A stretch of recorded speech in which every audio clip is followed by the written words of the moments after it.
Hold on. We're live, baby. We are live? Yes. Okay. We're live again for the second time today on the Mind Your Puckin' Business podcast with a very crazy episode today. This is round 2. But we have your host here, Jeffrey Krensman. A lot of technical difficulties, not on our end. Well, it's not on our end. I would like to brag about that. You know, usually, welcome to the Mind Your Puckin' Business show. Again, part 2, as we try and get the virtual waiting room difficulties situated here. Yes. We are live again on a special edition, coming to you live from the Undefeated Media Studios of Bergen County, New Jersey. Thank you. For the second time. Episode number 21. Well, it's kind of 21 y partos. So hopefully our guest will be joining us shortly, and we will be talking about some New York Rangers hockey. Dougie Sticks, how are you today? Although we already know the answer. Great. If you watched part 1. How are you? A little stressed out right now, huh? A little bit. Well, Yes. You know, modern technology, I always say on the show that when we have a guest, before we do it, I always say we should be having a guest because I always prelude it like something can go wrong. Something always goes wrong. Yes, out of technology.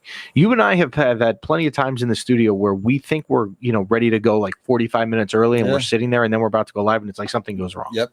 And that's like, you guys don't understand, like on an everyday basis. So like I have cables here that run the cameras, and they all go to the switcher and all this stuff. They're about, $100 at least a pop. And, 2 of them broke today that I had to literally rip them out and put in new ones. And like, it's like every day there's something new. It'd be nice if it'd be just smooth. Yes. And usually it is not smooth. Well, while we're in the virtual, while we're getting everything going, we do have a question. Yes. It's more business than it is Rangers, even though it's the Ranger special. But What do us gentlemen know about Bitcoin? I do not know a lot about it. We do sometimes give business, I want to say advice, but on the show, I don't know much about Bitcoin. So Bitcoin, I believe, is going to be not Bitcoin. There's different platforms of Bitcoin. While you're emailing back and forth, I'll do this. So there's Ethereum. There's like a bunch of them. They're all running this thing called blockchain, which everyone is basically a bank teller and approves every transaction. So it's like a community.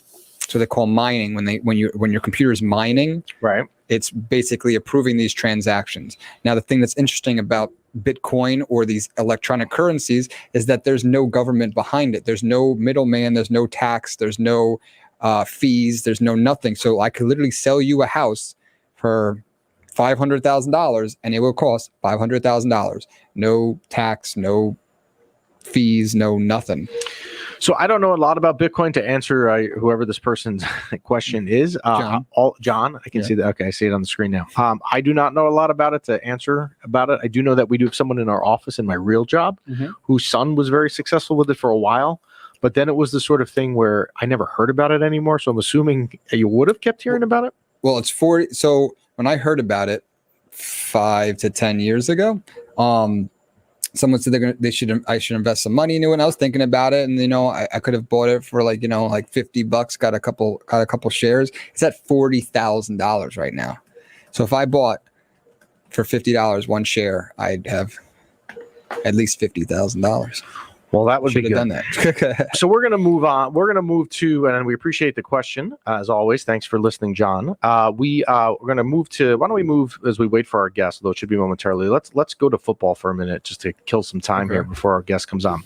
We had an absolutely atrocious week. Now we said that we were we do in the regular season. What we did all 17 weeks is we would pick 5 games. And we ended up with 10 winning weeks and 10 winning weeks and 7 losing weeks. So we made your money on the year. We said we were going to stop that in the standings, and then in the playoffs, we'll just, we'll pick the 6 games, but we were going to go, we were just going to do it for fun. And good thing it was just for fun because we had a brutal experience last week in the playoffs. And Dougie Sticks, I am going to forward you an email for you to check from our guest right now. Okay. In the meantime, we got Dan. He's got something's coming. Here we go. See. Oh, there he is. And we got him. There he is. There we go. There we go. What a pain. How are you? Well, this is Dan I'm Rosen, good. senior writer for NHL.com. How are you, Dan? Thanks for joining us. Yeah, I'm good. How are you guys? Well, it is a national holiday for us as it is the first day of the NHL season. So we are very good. We are very, very good. Definitely. I agree with that. I can only imagine how busy you must be today. So we appreciate you taking the time for a couple minutes here. And I know you're on a time schedule for joining us. So I have a couple questions for you. I want to get your opinion on if you don't mind. We cover the NHL, but we are very focused on the Rangers, as you probably could tell by my attire, my old Mike Richter jersey on my back today. So, we've talked about, unfortunately, on this show, some of the other sports struggling with COVID once it started, and the NHL is now out of the bubble. There's already been a couple issues with Columbus, Dallas, and Pittsburgh. It came out yesterday with the Rangers. Mika Zibanejad had tested positive, although it seems like he's on the mend. How concerned are you, and do you think the league is really concerned with shutdowns coming up in the future here? I don't think concern is the right word, just because of the fact they think it's inevitable. Like, we've seen it in other sports.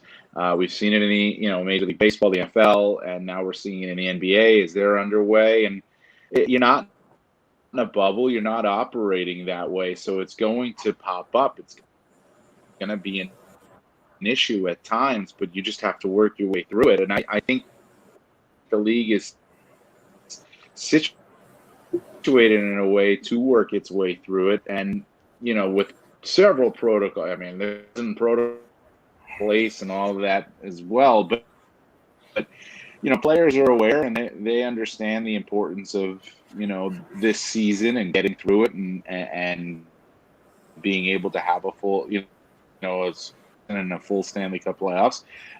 They want to be a part of it, so that's number one. And I think the other part is their schedule flexibility. You look at it, there's May 8th is the last day of this schedule now. The playoffs don't start until May 11th. So that gives you a couple of day window if you have to postpone games and move them to the back end. And the last possible day right now, the Stanley Cup is July 9th. But the draft are almost 2-week window there. If you have to push games and then push the start of the playoffs, you can still get it all in. The schedule flexibility there, but there's an understanding of there will be issues that pop up and they will have to be dealt with, on a case-by-case basis, like the Dallas issue was. Right. So let me ask you some Ranger questions, because I know you know a ton about the Rangers. I've been big, and I've said it on the show even before camp opened, on this prospect the Rangers have had for a while in their system named K'Andre Miller. It sounds to me, if you listen to David Quinn, that he has almost had a perfect training camp, and it was actually announced yesterday he's going to be on the roster. How high do you think the ceiling is for K'Andre? Yeah. Well, I think he could be an absolute stud. I mean, he's tall. He's like 6'5" or 6'6". He's 225 pounds. Reach is incredible. I love David Quinn said he was like a praying mantis out there with the stick and the reach and the legs and the arms. So I think I think the ceiling is so high for a guy like K'Andre Miller. And he's had a terrific camp. He also had a terrific training camp last year. When he came back, when the team returned, he wasn't eligible to play in the bubble in Toronto, but he came back, was able to practice because he had signed with them. And I'm going to guess here if he was eligible to play, he probably would have, because he was that good in that training camp and looked that good. And I think the key things for K'Andre this season is just going to be fully understanding the pace of the NHL, both on the ice and off the ice, and how you have to manage your time and doing all those things. In college, you would go play 2 or 3 games in 3 nights and, in a weekend, and then, move on and have a week of practice and do it again. This is obviously going to be quite different, but he has so much skill and he's physical. He skates very well.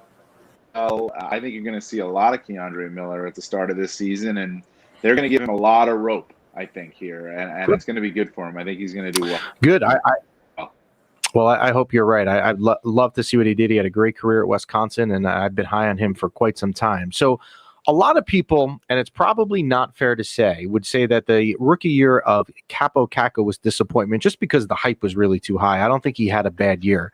Do you have any concern for his long-term hype, if you will, based on what we saw last year? Or do you think it was just it's normal for a rookie to do that and we're still on pace to have a star here? To have a star. I do. I just don't think it's going to happen as soon as everybody thought it was going to happen. I think last year was an indication of that. It's a difficult year. It's a huge transition for Kakko. He comes over from Finland. He's never played in North America, maybe a handful of games. New ice, new team, new location, big city. And he, he he wasn't on the first line and he wasn't on the second line. Those lines were sort of set, by the mid-season. That's they love the way he came back for training camp 2.0, if you will, before the bubble. I would have been very continued to play had they played more than 3 games in the bubble. He looked good in camp. He's going to get an opportunity to Artemi Panarin and Ryan. I said, look, what's the key? I'll find. And he's an excellent. There's a lot of upside here for Capo Caco, but to all pan out the way.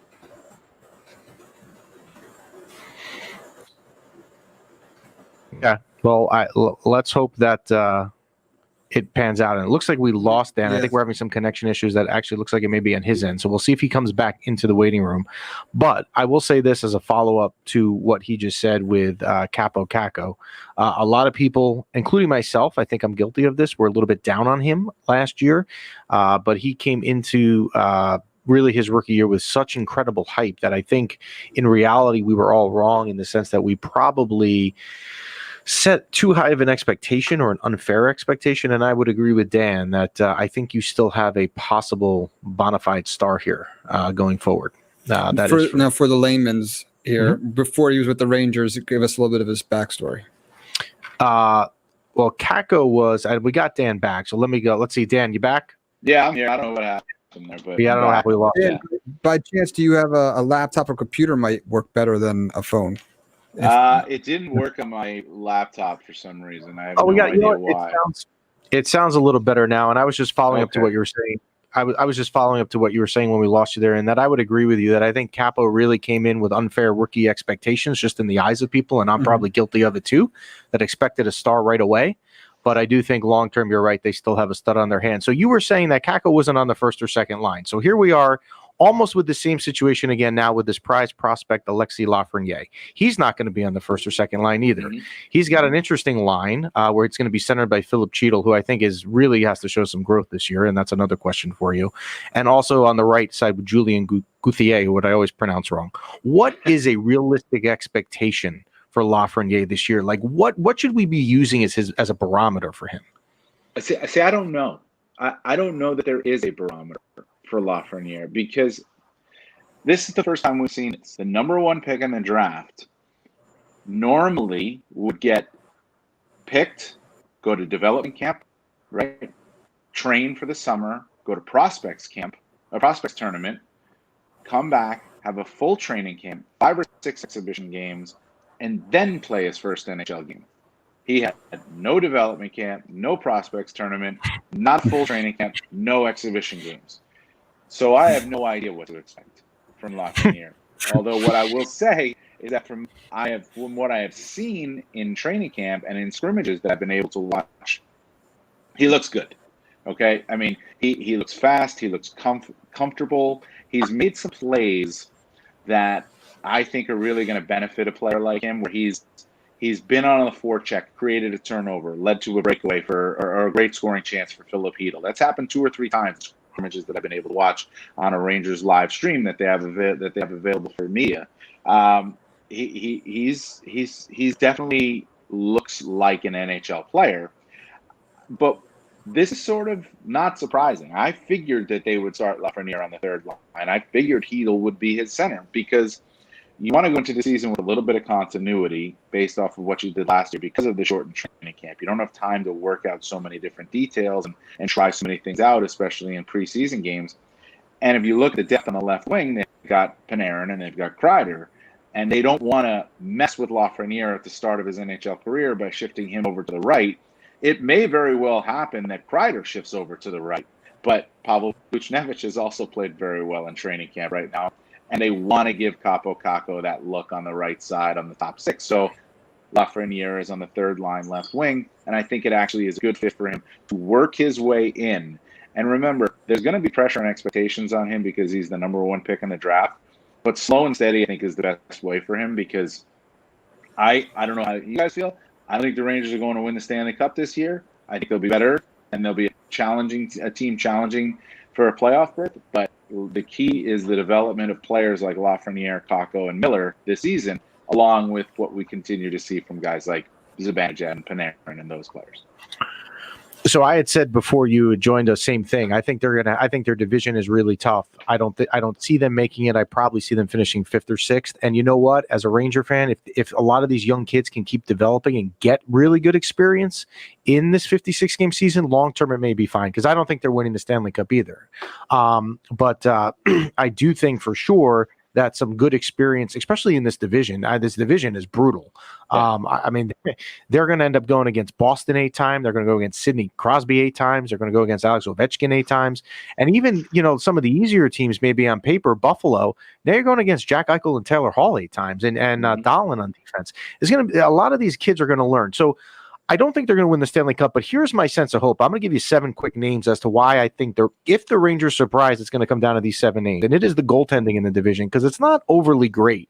Rask, Hart, Tristan Jarry, Carter Hutton, Ilya Samsonov, Mackenzie Blackwood, and Semyon Varlamov are the goalies that they're going to be facing every game. Nothing there really scares me. Tuukka Rask isn't the Tuukka Rask of old. And the Rangers definitely have offensive firepower. So I do think if they're going to surprise us and you and I are on the same page with their expectation, it's probably because the goaltending is not good and they can score a lot of goals and they're going to win a lot of high-scoring games. There's going to be goals. They can score. There's no question about it. The key for the Rangers this season, as it was last season, and we saw an improvement in it last season, is their defensive awareness, their defensive responsibility, because they may be able to score a lot of goals, but if they don't have that awareness, they're going to give up them too. And it's not a knock on Shesterkin or Georgiev. I think both of them are certainly good. I think Shesterkin can be a star in the NHL, but they have to be able to defend well. They have to defend with a strong conscience and understand their roles there. And they can't, get into run and gun games either. So that's going to be interesting how it also impacts their offense. But I agree with you. I think they're going to be able to score. I think they're going to be right in the mix. I think they're going to be playing meaningful games late in the season. I just don't see how how are they going to push over the edge? Like, what's going to push them over the edge? And we'll have to wait and see how that all pans out. But I think the Rangers are going to be a team, and I agree with you, if the young guys develop and they get experience and are playing meaningful games late in the season and they're in the race and they're involved in these games, then I think it's a win for the season because next year that means when you're playing a full season, you get full training camp ideally, you're going to have Lafreniere full goal, Kakko full goal, Miller full goal, Shesterkin full, all these guys. And then you're going to see a better team even beyond that. So this is another pseudo-development, pseudo-contend year for the Rangers. Right. How many years do you think realistically they are away from being a bona fide contender? You're looking like 2 or 3, you think? Well, I think if everything happens the way I just kind of laid it out, and that might be asking a lot, we'll see. Then next year, I think they're a legit contender. I do. I mean, it doesn't take long in the National Hockey League to get there. With the talent that they have, what they need is that talent to develop, and they need the chemistry to come together. So one last question before we let you go, because I know you're going to go cover a press conference here at top of the hour. You talked about the defensive liability with the Rangers being the issue last year, which it was. It was Lindy Ruff that ran the defense. He now got hired as the head coach on the other side of the Hudson here in New Jersey. Was that an interesting hire to you? It seemed bizarre to me. Out of all the candidates that were there, you had Gallant, you had Lavalette at the time. I mean, you had some really high names, and it was almost a addition by subtraction, I guess, if you're a Ranger fan, because defensively was just not their specialty last year. Were you surprised by that? I was a little bit surprised. Yeah, I was surprised by the hire from Lindy Ruff. I mean, the guy's got a long pedigree of being a good coach in the National Hockey League, and he wanted to get back behind the bench as a head coach. And I don't think it's necessarily wrong, but I thought the Devils would go a little bit younger, maybe try to pull somebody else out of like college ranks, or go, with an up-and-coming AHL coach, or along those lines, because of the type of team that they want to develop. Sort of along the lines of what the Rangers did with David Quinn. Not necessarily, a college coach who, has been, understands the development process a lot. But I do wonder if coaching with David Quinn and on that staff for 2 years, for Lindy Ruff, if that, helps him in working with a development stage for the New Jersey Devils too. But it was a little bit surprising. Yeah, I was surprised by it for sure. Maybe pleasantly surprised as a Ranger fan, but and now they have Jacques Martin running the defense, which I hope he knows what he's doing with the Jack Johnson signing, because I heard it was him that really kind of gave the green light and the seal of approval on that.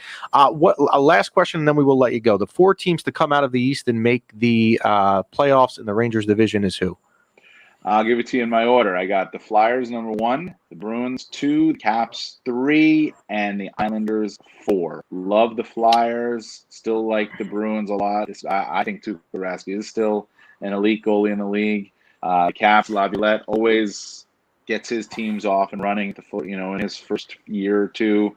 And the Islanders, one of the keys this season to me is going to be teams that play the system that they know how to play, and they don't have to practice it a lot in order to play it well, and that's the Islanders. That's a very good point with Barry Trotz in the defensive system. That could definitely bode well for them. Well, Thank you, Dan. I appreciate you coming on. I know we got to let you go. Thanks for coming on. Come back and see us again anytime and talk some hockey, particularly Ranger hockey. Thanks for coming on. Thanks for having me on, guys. Anytime. Thanks. Thanks, Dan. Bye-bye. And that is Dan Rosen of the NHL Network. You can see now, if you put on, I don't know, your cable or your TV situation, Dougie Sticks, but if you put on the NHL Network, you have a pretty good chance you're going to see that guy on it almost every night, particularly now as the season gets started. Oh, yeah. So I think the consensus actually, and I hadn't spoken to Dan before he came on about it, but we are in agreement here with the Rangers, which is that they are going to probably finish 5th or 6th in this division of 8 teams, but it is not the end of the world, because it is a development year for sure. If a lot of these young guys can get some really good experience, which I think they will do, I think they will be in very good shape going forward. And maybe they'd be a year or 2 away from that so-called Stanley Cup parade that you want to attend. So I have a question for you. Sure. And this is looking into the future. The season hasn't even started. I'm talking about next season, but we're not expecting to win a Stanley Cup this year, right? We have this new structure and these new leagues and the new format.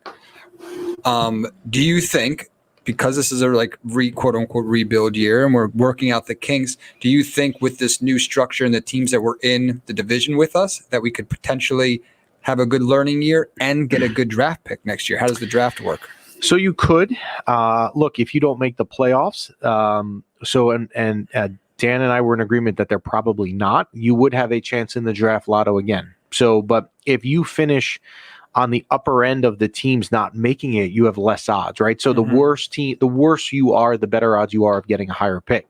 But it would be interesting. Look, I mean, the Rangers won the number 1 pick here with Alexis Lafreniere, and they had made the playoffs and also had low odds. So you can see where you're right. It is a possibility. So stay tuned in the summer when you see me sweating it out another draft lotto.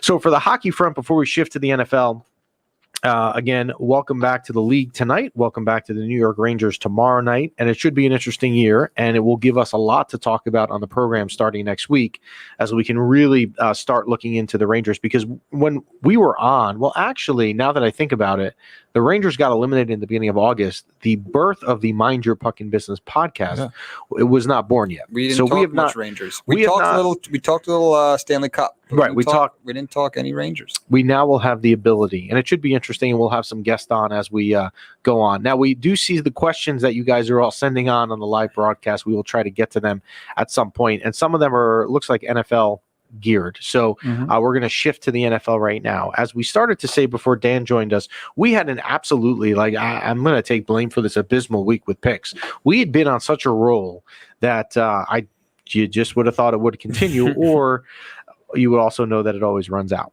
So we had a bad week. The one game I had right, and our guest last week, Liale, who now, I don't know if you saw, has another viral video out that's even better than the one she was on last week that did for us. The game I had right last week was Indianapolis getting 6.5 in Buffalo. They lost, but they covered. They had enough points. Everything else, the remaining 5 games, I was just terrible with.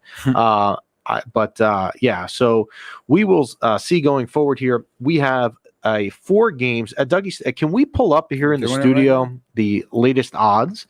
And we will take a look here. Now, I know the first game to get you started on Saturday is the Los Angeles Rams going into Lambeau Field. They are, as we see up on the screen, a 6.5 point underdog. Is that right? Which one are we talking about? The first game. The Rams, Green Bay? Yes. It looks. Some people have it 7. Some people have 6.5. You know what? I have 6.5 on my screen here. I just pulled it up. So it is hard to go against Aaron Rodgers at home in Lambeau Field. Now, the Packers have lost. Think of the New York Giants in their Super Bowl runs. It's not like the Packers are unbeatable there. But the Rams still have a lot of injuries issues. Now, here's where you're going to like this. Oh, yeah. This is special for you because I'm going to bring back your fantasy days. What is the weakness? I want to go back there. What is the weakness of the Green Bay Packers this year? It is stopping the run. LA Rams and Cam Akers recently has been running the ball well. If Cam Akers runs the ball well against a weak run defense, the Rams are going to be in this game and they're going to have a shot. Yeah. I am going to take the Rams. It's getting 6.5. I don't know that I think they're going to win, but I do think 6.5 is a lot for a team that can be run on. And the Packers don't normally in the playoffs, if you look historically, and not always, but they normally don't blow teams out. And I don't think it is that cold. It's not like the Rams are going into 10-degree frozen tundra of Lambeau Field. I don't think the weather's that cold this weekend. Give me the Rams plus 6.5 in Lambeau. Now, this is the hardest game to pick, and the other ones I can pick. I don't know what to do here. Saturday night, and I want to give credit, and I'm not saying this because of my wife, because I know we've said this on the program. We've gotten emails about this, how my wife is kind of like a closet Buffalo Bills fan because she went to college up there. The Buffalo Bills, can we totally aside right now? Yes. Can we give them credit how far they've come? They've gotten the marquee Saturday night time slot in the playoffs. And if I'm not mistaken, they got it before they knew they were playing Baltimore. So just to show you how much the league is behind the Bills and their story with Josh Allen, let's give them credit. They've come a long way. Buffalo is now giving 2.5 to Lamar Jackson and the Ravens. Man, it is hard for me here not to take the Ravens. I want Buffalo to win. I really do. I'm rooting for them to win the Super Bowl. I've even said this on the program. But give me Lamar Jackson on the road versus a team that just has not had a lot of playoff success. They just won their first playoff game in 26 years the other day. I'm going to take the Ravens plus 2.5. But you know what? Part of me wants to be wrong. I mean, it snows every day in Buffalo. I went to school there as well. And I heard last night watching SportsCenter, Lamar has never played in the snow ever the snow. So I would make your bet, game day decision. If it's snow out there, I'm going with Buffalo. Bills. Well, unfortunately, this week we're taping this episode on a Wednesday, so I won't know the up-to-date weather. I'm going to stick with Baltimore. So the Saturday games supposed to snow. It is. Yeah. The Saturday games, I'm going to go the Rams 6.5 and Baltimore 2.5. But I want to be wrong on Baltimore. I really do. Or I want Buffalo to win. How about this? Baltimore can lose by 2, and I can win both ways. Sunday, we go into I got to tell you what happened on Sunday night with me as we talk about this Cleveland-Kansas City game. Cleveland was playing Pittsburgh Sunday Night Football, but I have to explain. I have to explain what happened with this. Jess and I get home on you didn't even see it live on Sunday night. Right. We were out real briefly because we're under quarantine. We can't really go anywhere, so we went somewhere driving with the kids because we can't go anywhere. Right? We got home and it was 7:50, and we were 5 minutes away from putting the kids to bed. And I get a text from someone in one of my kids' classes, check your email, which is never a good sign, right? Check the email. Turns out, the corona case, all this stuff. And now we're back under quarantine.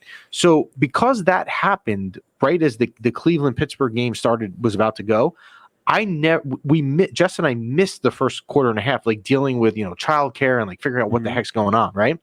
We turn on the game and there's like I think it was like 26 seconds left in the first quarter, and it was 28-0 Cleveland. And I said to Jess, I said, well, you've definitely won your bet, because in this pool that she's in, she's got Cleveland getting 6. So basically she's a 34-point cushion or now. I don't know what happened there. And apparently I didn't watch it because we had a million other things going on with the school situation Sunday night. Apparently Pittsburgh almost made it close in the second half. They made it interesting. Big Ben, I think, threw for 501 yards or something. Yeah, they came back a little bit. The first quarter, first play of the game, the center hikes the ball over Ben's head. Browns get it, touchdown. The defense gets a touchdown. And he had I don't know how many, but it was like 4 or 5 interceptions. Yeah, I saw it was bad. Cleveland is not as good as Kansas City, and Kansas City will win this game. They are giving 10 points. However, I am going to take the Cleveland Browns getting 10 just because it's a lot of points. And maybe Cleveland can run off some magic of eliminating their rival who they never beat and ride their magic carpet ride and maybe just not get blown out and cover the 10. Yeah. The last game is the New Orleans Saints -3 at Tampa. Drew Brees, and I didn't know this. We were watching the game the other day. Drew Brees is 42. I didn't realize he was older than me, but made me feel younger. I am going to take Tampa. There's just something with them, with Tom Brady. I think they're a more talented team. Although, look, the Saints can beat you any day with Brady and Kamara, and Michael Thomas is back. But the Bucs. So actually, for divisional round weekend, which is this weekend, I am going to take all 4 underdog teams. I'm going to take the Rams +6.5, the Ravens +2.5, the Browns +10, and the Buccaneers +3. Wow, you fine with that? Yeah, Tampa Bay, New Orleans. You got the 2 oldest guys playing the game. You do, and it's hard for me to root for Tom Brady, as we know. As we've talked about that plenty of times on the show, but I'm just not going to count against them in the playoffs. But you shouldn't be counting against Drew Brees either. That's a very hard game to pick. Yeah. The games this weekend. I don't know why, if it's because it's the playoffs, it just makes it a little bit harder. I feel like nothing jumps out at you, maybe because you don't have 16 games in front of you or 15 games in front of you to pick from.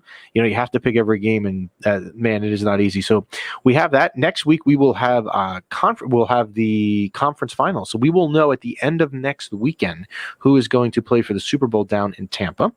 And we will see what goes on with that. Any other things you'd like to bring up today, Mr. Dougie Sticks? No. Got some fresh internet here, so everything runs smoothly on our end today. We should mention, for those of you that follow this podcast and listen to us, we have joked for the last couple weeks, in particular on the show, about the Wi-Fi in the studio. Yeah. And we joked, I want to say it was an episode in October, a long time ago, that when it rains or it's a cloudy day here, the internet is a little bit shysty. Yes. Let's give props to where props is due. To the head honchos at Undefeated Media, who have decided in the last week, we're not dealing with internet problems anymore. We're getting our own in the studio. Internet dedicated just to streaming. We are running today at super high speeds. We had a little technical issue before, but it was not on our end. It was not on our end. And not only that, you can smell the fresh Wi-Fi in here. It just smells like fresh Wi-Fi. Like a nice spring day. And we're not only, so we have a dedicated server for streaming, and you're not even on it. You're on a separate internet over there. Yes, there's multiple internets going on in here. You and I, it's like a spider web of internets. Yeah, you and I are so far apart that we are on different servers and different internets, and that's how much internet we've got flying right now here at Undefeated Media Studios. Yep. So a shout out to the head honchos and the corporate team here at Undefeated Media thank you. for getting new internet. So that's a wrap for today. Enjoy the NHL. Whatever team you are a fan of that you root for, there will be hockey for you this week. Thanks for joining us. I see that we're going to have a special edition exit song coming up here on the big screen. And tune in next week. We will recap the week 1 in the NHL. We will recap the divisional round in the NFL. We will prepare for the conference finals in the NFL. Therefore, we will be busy next week. Thank you for giving us new Wi-Fi. On that note, enjoy the rest of your day. Stay safe, stay healthy, and we will see you on the other side next week.